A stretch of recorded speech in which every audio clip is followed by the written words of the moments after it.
Good morning, everyone, and welcome to our regular webinar from the Office for Prevention of Family and Domestic Violence. My name is Nikki Coslin. I'm the Acting Executive Director for the Office.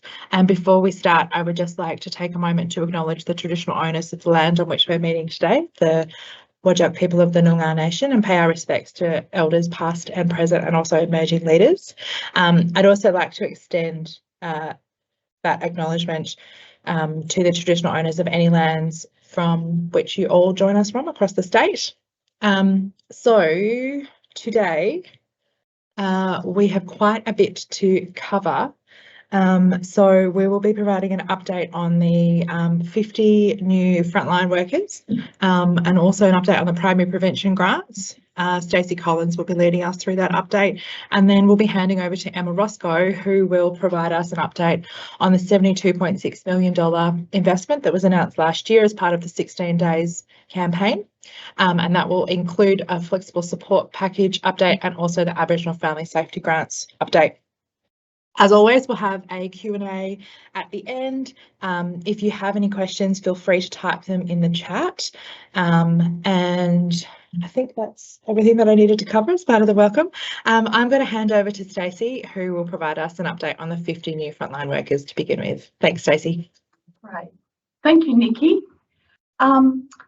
I'd like to give you an update on the 50 new frontline family, domestic and sexual violence workers that were announced through the National Partnership Agreement. So funding of $16.1 million was provided for that extension. And for WA, that meant an additional 50 new frontline workers between 2022 and 26. The initiative was developed on the basis that half the workers would be trainees and half would be qualified. And the funding is really to support new workers and not existing workers.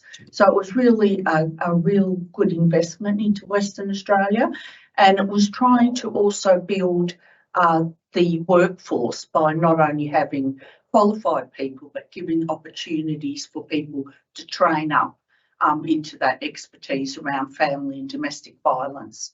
So as many of you would be aware, the procurement of the 50 workers has been through both a targeted investment where we identified some gaps in the service delivery and have allocated some FTE to those gaps, and through an open expression of interest process that many of you, I'm sure, were part of.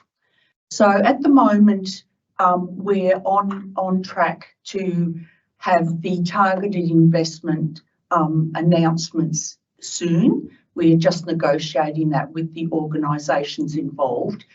And the expression of interest applications have been assessed by a panel. So you can imagine that was a lot of applications, and so that work has been done by the panel, and the evaluation report is now being finalised. So we are expecting over the next few weeks that there will be announcements around those positions. I'll just wait for the next slide. Thank you. I also wanted to talk about a wonderfully exciting new initiative that's just gone up live on Teams WA yesterday, and that's the opportunity for some more primary prevention grants. So most of you will be aware that in November 2023, during 16 days in WA, the Cook government announced the $72.6 million investment to help stop family and domestic violence in Western Australia. And this funding really came out of the discussions of the new task force that was established at the same time. So we have the opportunity now to go out with the new grants round, and really the projects once again are contributing to building Western Australia's primary prevention capability around family and domestic violence, improving the skills and knowledge required to undertake activities and initiatives that work towards prevention of violence against women, building partnerships across the sector for more planned and integrated approach to activities, and building an evidence base around effective prevention of violence against women. Thanks, Rachel. So once again, this round, people will remember, you know, we've had one round of prevention grants some time ago, that those grants are coming to an end soon. And once again, we're working on the tiered approach of funding. So this allows organisations to really tailor their response to the funding that's available. So Tier 1 funding, we've got the figures up there, so to a maximum of $500,000. And then Tier 2 is a smaller amount of money up to the maximum of $250,000 per initiative. Now, this time the funding is over 2 years, so that's an improvement on the other ones that were much shorter term. So previous successful applications through the previous grant round that we had in 22-23 are welcome to submit new applications through this grants program, and or applications to seek funding to extend their existing projects where the organisation can demonstrate the original initiatives were innovative, successful and sustainable to meet the aims of the current grants round and are achieving the grants program objectives. Organisations may submit multiple applications. We know last time there was such a rich lot of ideas and thoughts around this that if an organisation has a few ideas, please put them in, but you do need to do a different application for each funding. Each application form must also be submitted separately through Tenders WA, and it's anticipated the grants program will be published on Tenders WA at the end of March, which it has been. So it went live yesterday, so I'd really encourage everybody to have a look at that funding that is on offer. Once again, it's a wonderful opportunity to build on the primary prevention work that is happening in WA. When you look at Tenders WA, there's a lot of information up there, but you'll see that we are offering a workshop that will be conducted by Our Watch, the national preventative body, to help set the scene for people that are applying for that money. So I would really encourage you to register on Tenders WA for that workshop as well. And we look forward to seeing what wonderful initiatives we get this time. Thanks, Nikki. I will hand over to my colleague Emma, who's going to talk through even more funding. Thanks, Grace. So I'm just going to give you an update on the FDV investment. So as Nikki and Stacey touched on, there was a total of $72.6 million funding package, which was announced by the Cook government on the 28th of November. And this was to strengthen responses to FDV in Western Australia. And it was informed by the task force and also the sector meeting, so the summit that took place in August 2023. From that, 14 submissions were presented to government, and as part of the 72.6 million, they were either fully or partially successful. And they were sort of broken down into different sections. So there was over $13 million to boost efforts around primary prevention and early intervention. And that includes the primary prevention grants that Stacey has just touched on. It also includes some funding for preventing violence together. We also saw an expansion to WA Respectful Relationships Teaching Support Program, and there's also going to be a public awareness campaign around family and domestic violence.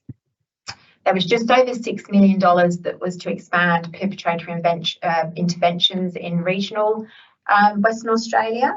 And that included 3 new men's behaviour change programs. One of those will be in Bunbury, one will be in Northam, and the third one will be in Albany. And that also included some operational funding for Headland's breathing space program. $45 million was to maintain and expand crisis responses for victim survivors, which included a commitment to building a new refuge in Perth northern suburbs. So I think most of us are aware that's a new build for Stirling Women's Centre. So that's going to increase their bed capacity. There was also, we have real safe accommodation, so there was funding for that in their new Centre for Women and Children.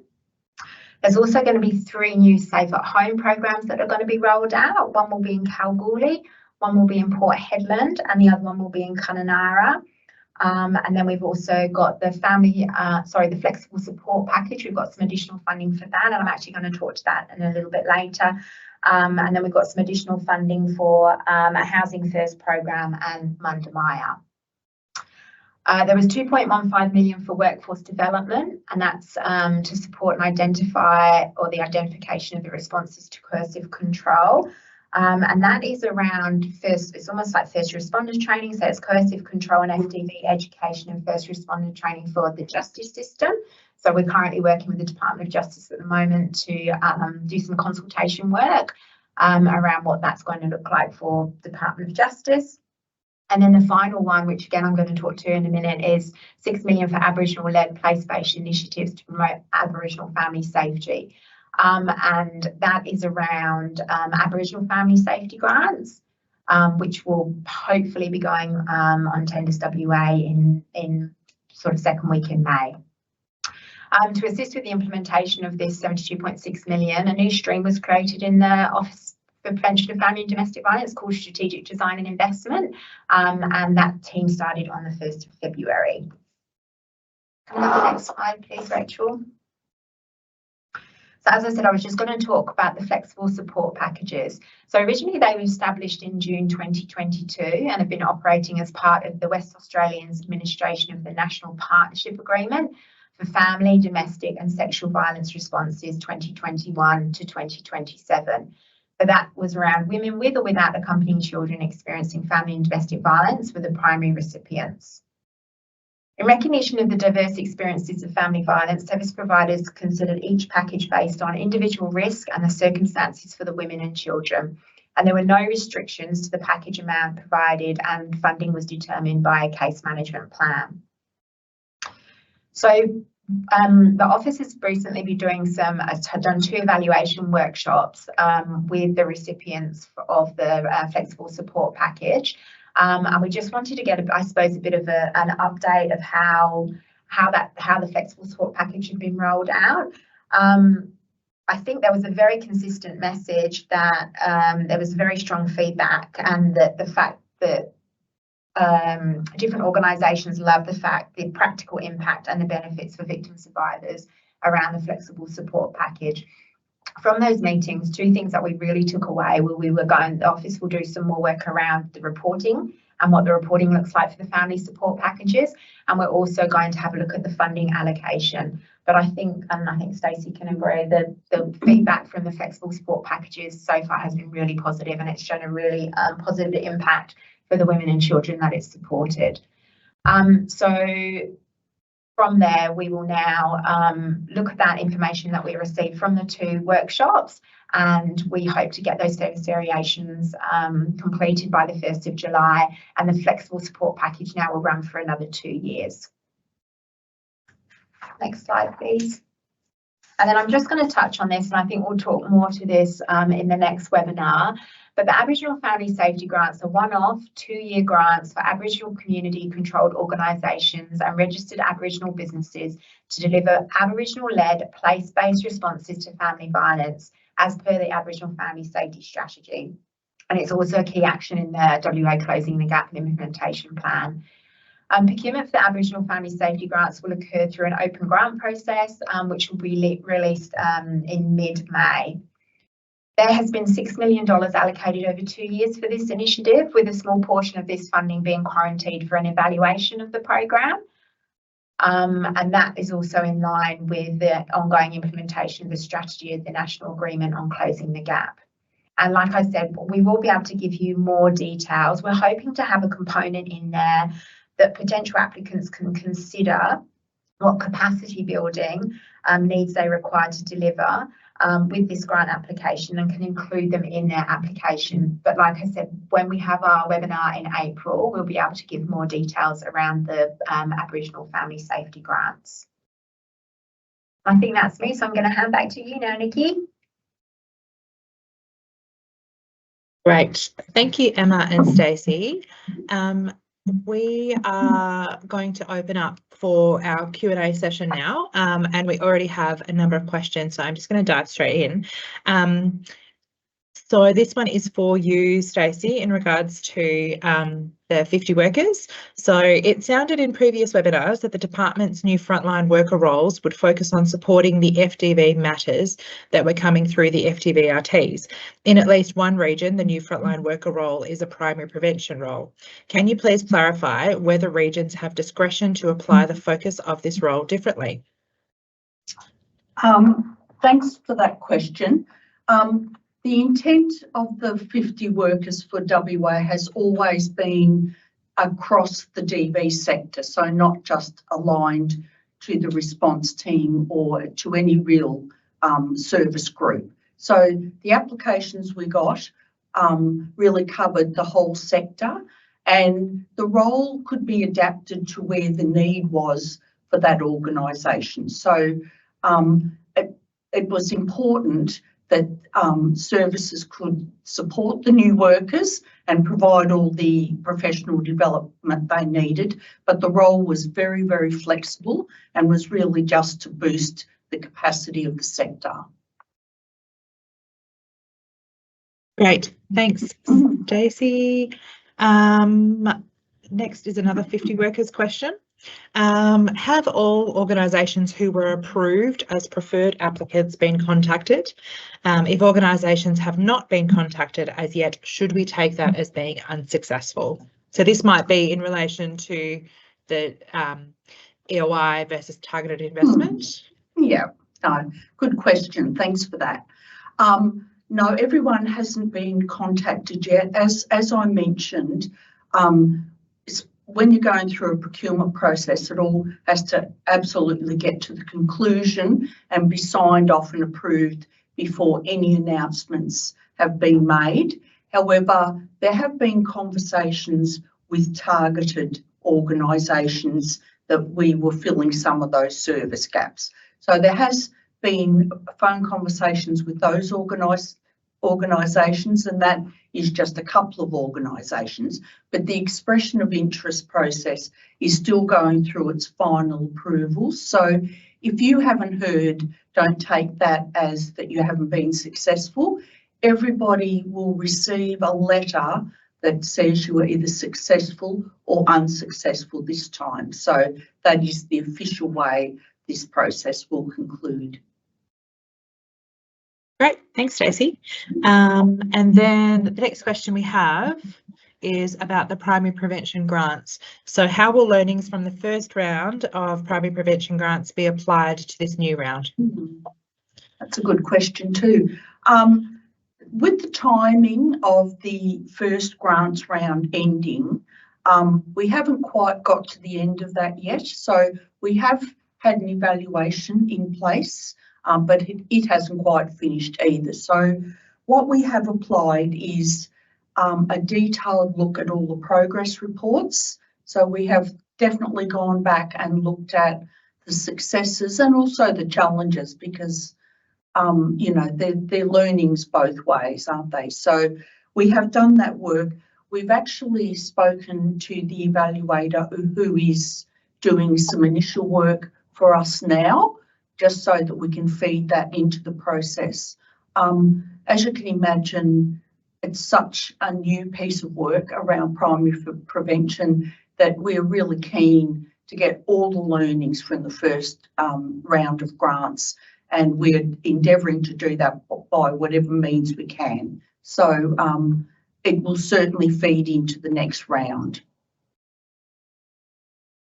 Great, thank you, Stacey. And another question about the primary prevention grants. Is it 251K to 500K or 150K to 250K per year of the 2 years, or total over the 2 years? Okay, once again, it's a good question. You'd think you make these really clear, but it just goes to show it's not always that clear. So it's over the 2 years.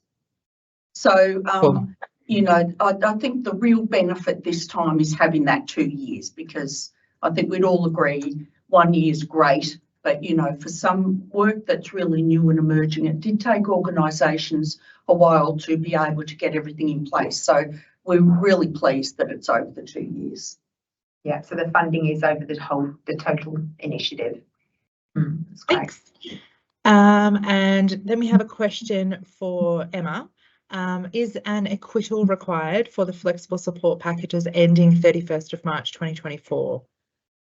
I believe so, but I will go back to contracting on that question because I'm not sure how they are going to.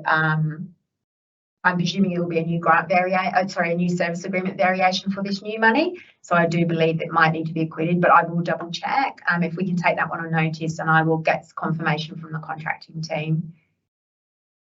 Great, thanks, Emma. And then we have, this is in relation to the first question that was asked to Stacey about the 50 workers. So I think there's been a bit of confusion in the answer that you provided. So they've asked if Stacey could please answer the question again, but I wonder whether it's best, I know the person has asked it anonymously, but if the person who's asked that question either sends an email to the Office for Prevention of Family and Domestic Violence email address or contacts Stacey or myself directly, then we can make sure that we're providing the right advice. Sometimes it's a bit hard to pick up, you know, in written word and things like that. So if that person could please reach out to us directly or make themselves known on this chat, we can reach out to you and then we can have a discussion about exactly kind of what information you are after. So the next question is, given AOD is an issue with family violence, has there been any funding allocated for AOD organisations in anticipation of more activity being generated through effective prevention initiatives? Emma, I'm not sure if you're in a position to provide an answer to that at all. Obviously, AOD is concurrent across the FDV, so I'm sure that is within practice, but I do believe the task force working across the jurisdictions may have some work around that area, but unfortunately I don't have the details for that. But again, that's something we can take on notice and I can find out some more information. Great, thanks, Emma. So we don't have any other questions, but I might just give it another minute or so if anybody has any last minute burning questions that they wanted to type into the chat. For everybody else who's joined us today, thank you. We will be circulating the slides from today's presentation to you all. The webinar will be recorded and also shared. If anybody has any other questions that they didn't want to put in the chat or, you know, if it comes to you later, then please feel free to email the address and we will endeavour to get back to you as quickly as we can. And that has given enough time for somebody to write another question. So this one, okay, I'm not sure if this is for Stacey or Emma, so hopefully one of you two will be able to work it out once I read it. With this media announcement regarding the 5 locations, how were these locations determined? The trial will see new men's workers join 5 of WA's family and domestic violence response teams in Northern, Bunbury, Midland, Joondalup and Fremantle. Okay, so that actually doesn't have anything to do with the task force money. So that was the National Partnership Agreement money, wasn't it, Stacey? So that's different to the 3 that have been via the task force. So I'll let Stacey talk to those. Yeah. So those services that were operating, the results they were getting and the outcomes they were getting, it was decided that they should receive further funding. So those decisions were made at different levels and it was really just to build on the work they'd already done. And so that they were the decisions that were made at the time. Right. Thank you, Stacey. Okay, we have no other questions. I've already done a bit of a wrap up, but I will just repeat, if anybody has any other questions that they would like to send through to us, please email the address that is on the screen now. We will wrap it up now and finish early. Hopefully you have found this useful. If you wanted to provide feedback to us about these webinars, then we'd really welcome that, because we want to make sure that they're just as useful for all of you as it is for us, for sharing information about our projects. And yeah, thank you so much for joining in. See you later. Thank you.